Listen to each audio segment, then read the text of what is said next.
Okay, our next speaker is Dr. Gary Pajer. He has an undergraduate degree from MIT and a doctorate from the University of Pennsylvania. And he started out working some at Rider University.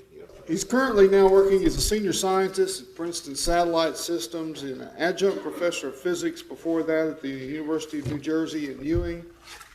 And the talk of his paper is on direct fusion drive, which I know several people, I've seen several pieces of that work. It's good work, and I appreciate you coming.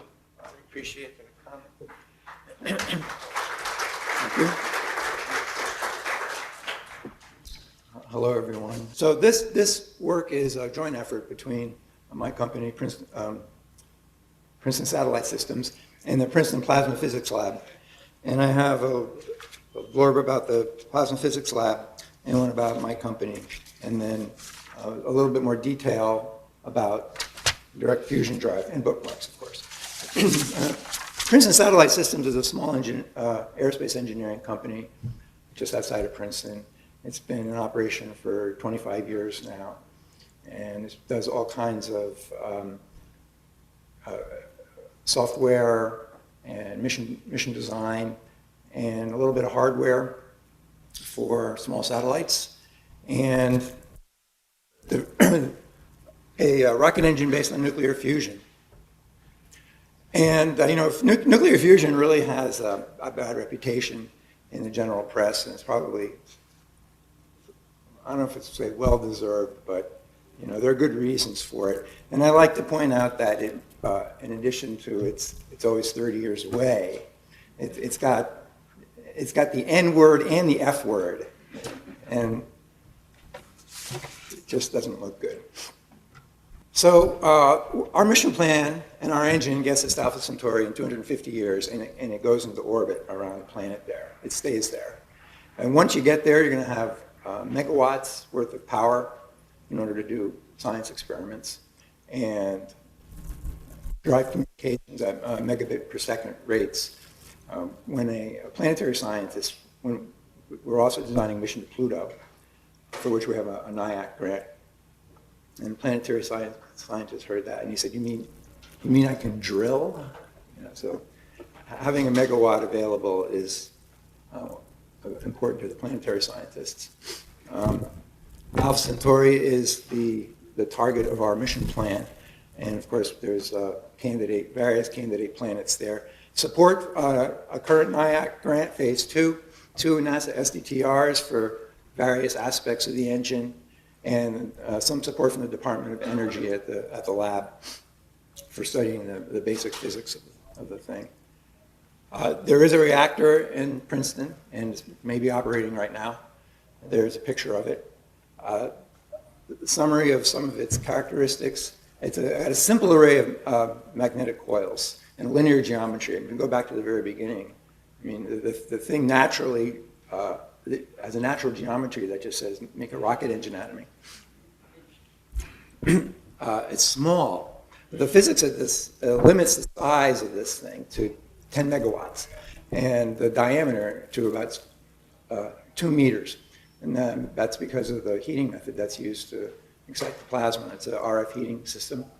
And so it's, by its nature, it can't be very big. So it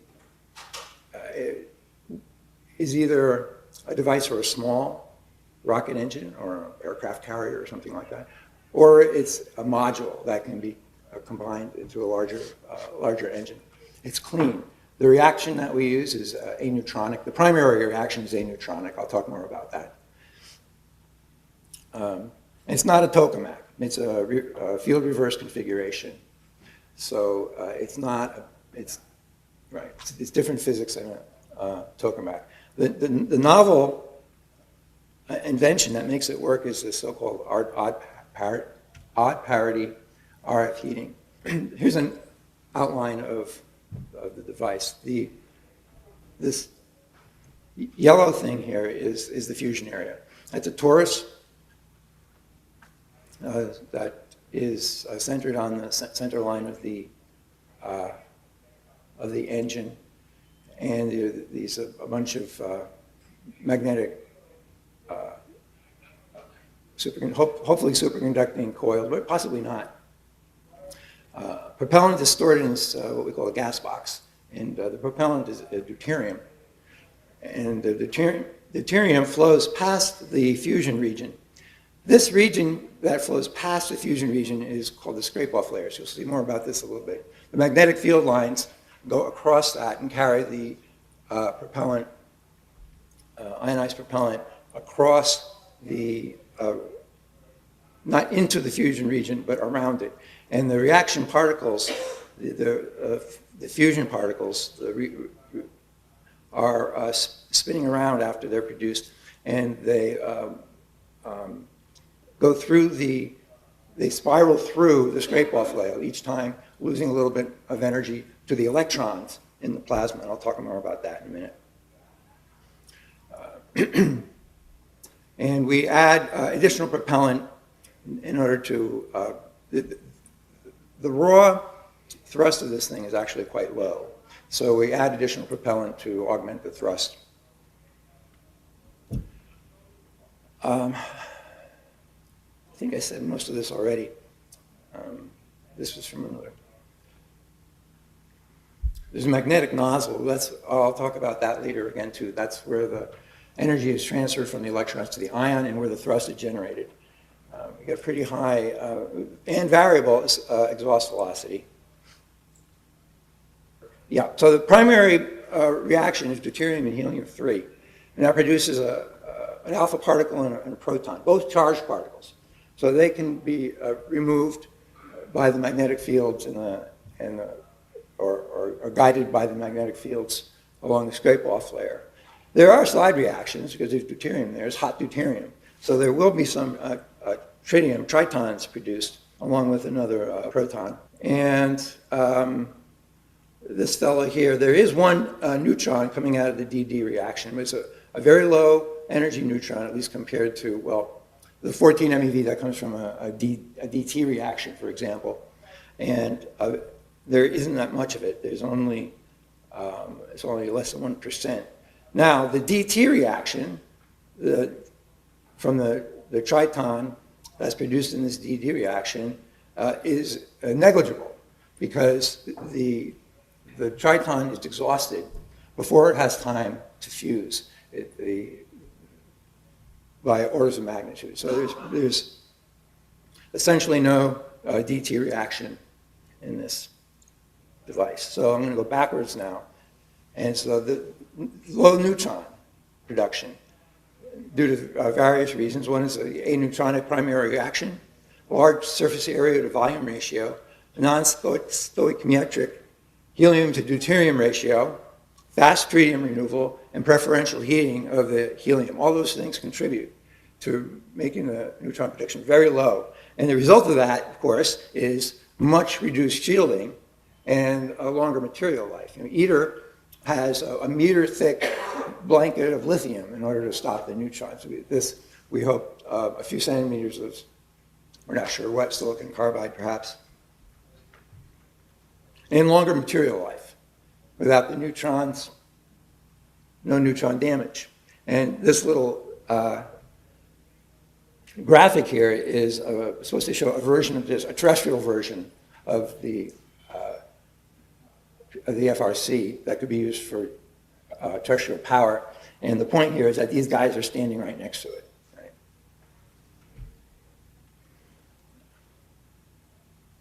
The work is divided between the plasma physics lab and Princeton Satellite Systems. The lab is working on the plasma physics and the RF generator, although we're doing that jointly. That work is being done jointly.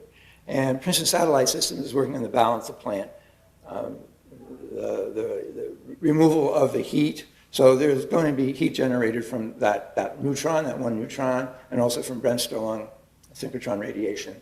And that's going to be captured in a blanket surrounding actually in the shielding blanket, and then removed and used through a Brayton cycle engine, along with the startup engine, which is going to run a chemical, the power will be generated by a chemical reaction, and the radiators.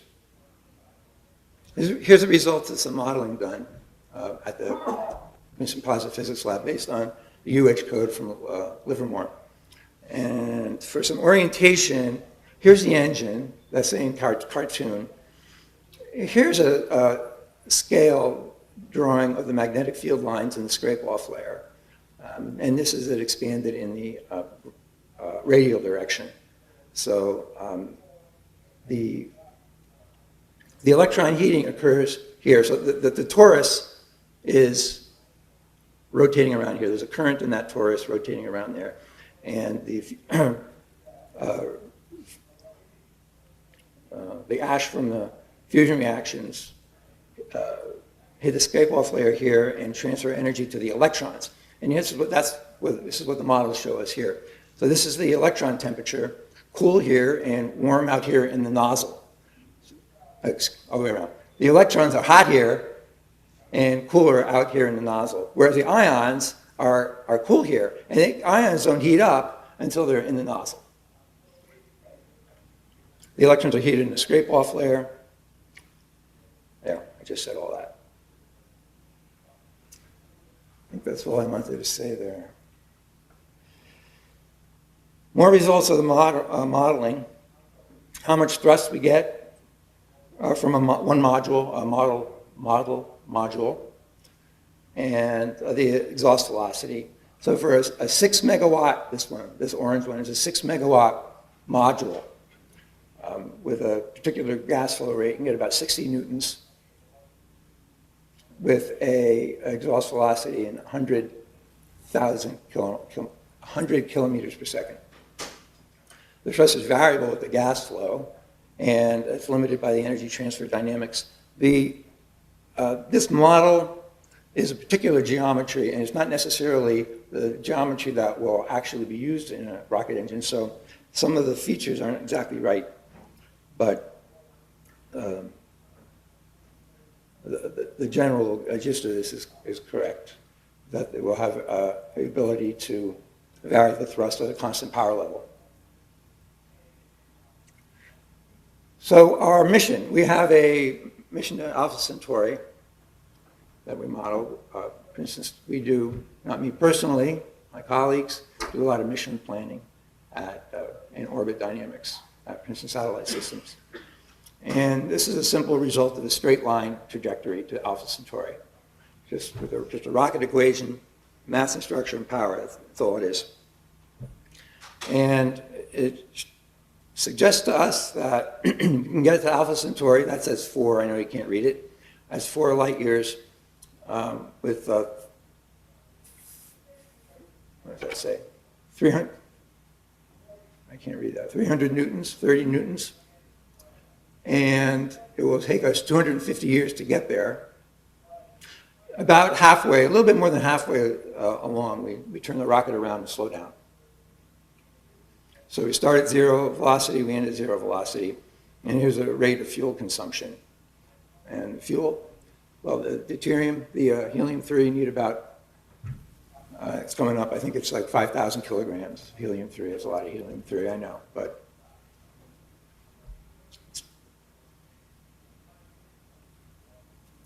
the specific power and mass, the specific power, in order to get the 30 Newton thrust at a specific power of 100 kilowatts per kilogram. 100 kilowatts per kilogram. Now, that's also quite a challenge. It's not going to, nothing about this is going to be easy, but our initial engines we expect to be considerably less than that. And the engine mass versus specific power.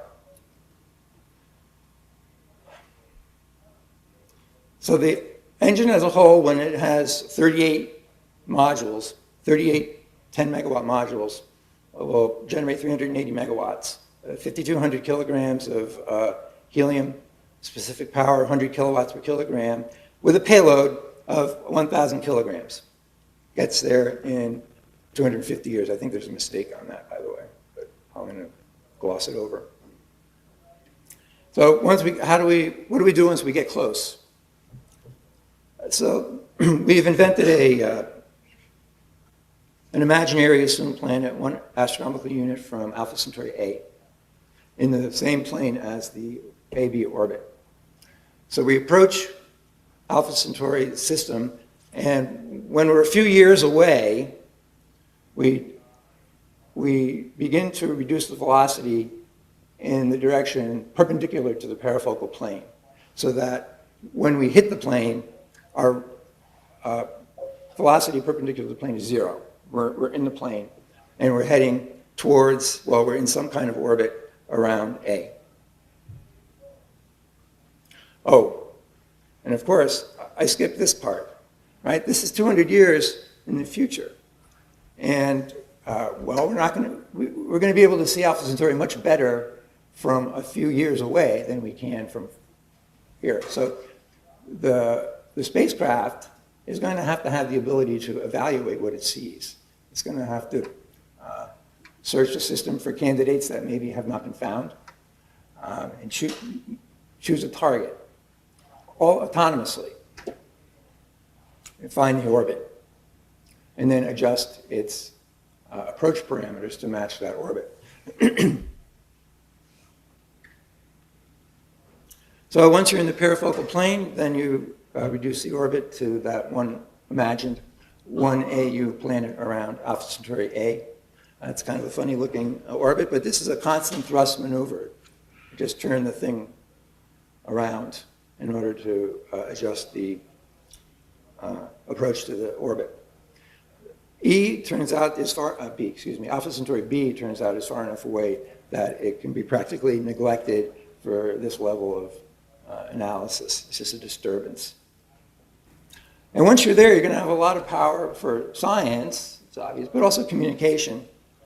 So another imagined device is a huge communication system with a 16-meter aperture.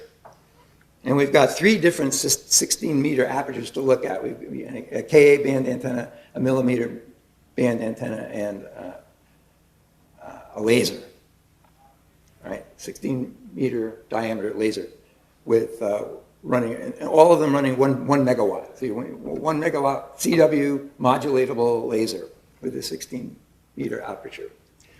And a 34-meter receive aperture, which I think is the size of the Deep Space Network telescopes.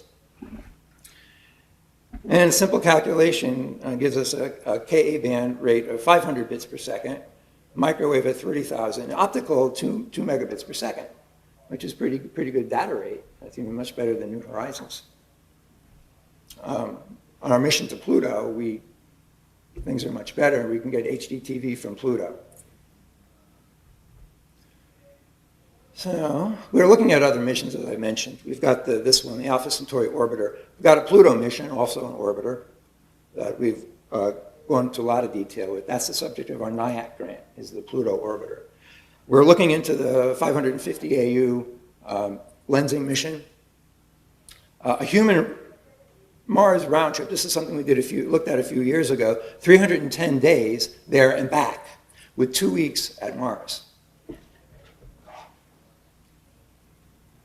And asteroid deflection, we looked at that as well. And with that, I think that it's perfect timing. I'm all done. That's me and my colleagues and the inventor, Sam Cohen, from the primary inventor of the science, Sam Cohen from Princeton Plasma Physics Lab. And that's Alpha Centauri.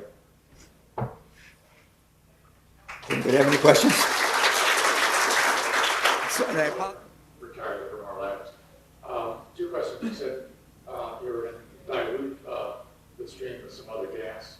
I didn't know what your ratio was on that. I'm not sure either, to tell you the truth. I don't know what their ratio is. But I think actually it's much less for the interstellar mission, where we need the high. Exactly. Okay. And for the interplanetary missions, it's a bit higher, maybe 10 to 1. I'm guessing, though. Pretty much diluted interplanetary. And then what fraction of your tritium helium do you actually react in the process?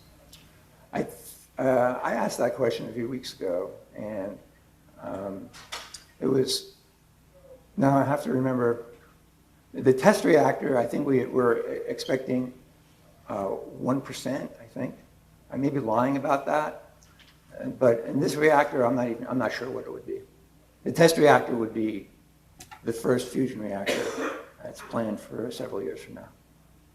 So I guess that doesn't really answer your question. This is concerning the scaling. And you said that your prototype is around 10 megawatts, and you can't get much bigger than that. Well, that's not the prototype, that's the final engine. Oh, the final engine. Yeah. Okay, I'm sorry. But the missions you have for Centauri uses 380 megawatts. That's right. So what would be the scaling limit for the direct fusion drive? I think it's only limited by the extra hardware needed to mend them all together. It's the only thing I can really think of. So it's fully scalable? As far as I know, it's fully scalable. We just strap them together, right? And by the way, that allows staging on the trip to Alpha Centauri, which, reducing the mass as we go. We can reduce the time by about 10% by doing that. I've got a question regarding the fusion mechanism. You say you're using a field reverse configuration. Do you know what techniques you're using to handle instabilities in the toroidal plasma? Like, are you using rotating magnetic field or things like that?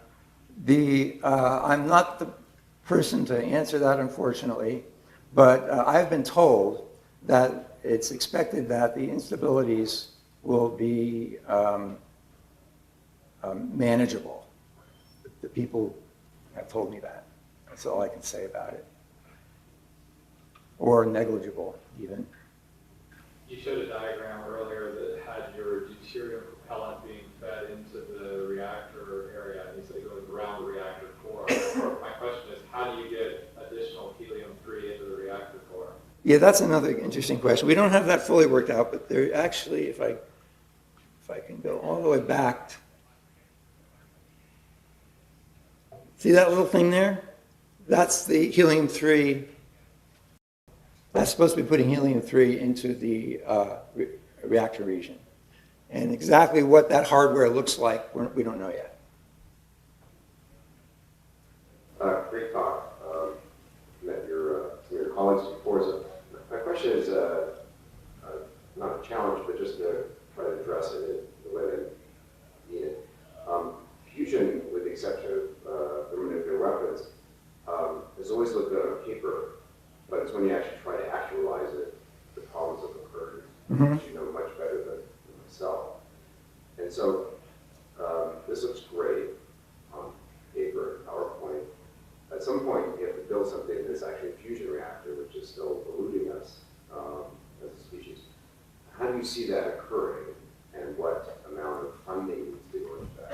Yeah, well, I think I have something that addresses that. Here's an outline of the plan going forward in the immediate future. What is running now in Princeton is this one, PFRC2, Princeton Field Reversed Configuration Reactor number 2. And its goal is to study ion heating, the rotating magnetic field, the RF heating mechanism. And it goes to 2017, it's in operation right now, about $4 million worth of funding. And in the next 4 years, we expect to start work on PFRC3, its goal will be to achieve temperatures higher than 5 kilovolts. And then 3B will be the reactor that produces fusion. And you can see the date there, it's 2026. But the price tag is $25 million. Now, I don't know how realistic that is, but the guys at the lab and Mike and Stephanie have gone through those numbers, and that's what they came up with, $25 million, to get a reactor that produces fusion in 2026. One more question. You mentioned earlier that you had reduced shielding requirements for this configuration. Do you know what kind of temperatures the internal reactor components was expected to face, and what kind of shielding was going to be used? Yeah, I should know the answer to that, but again, that's not, I didn't figure that out before I came, unfortunately.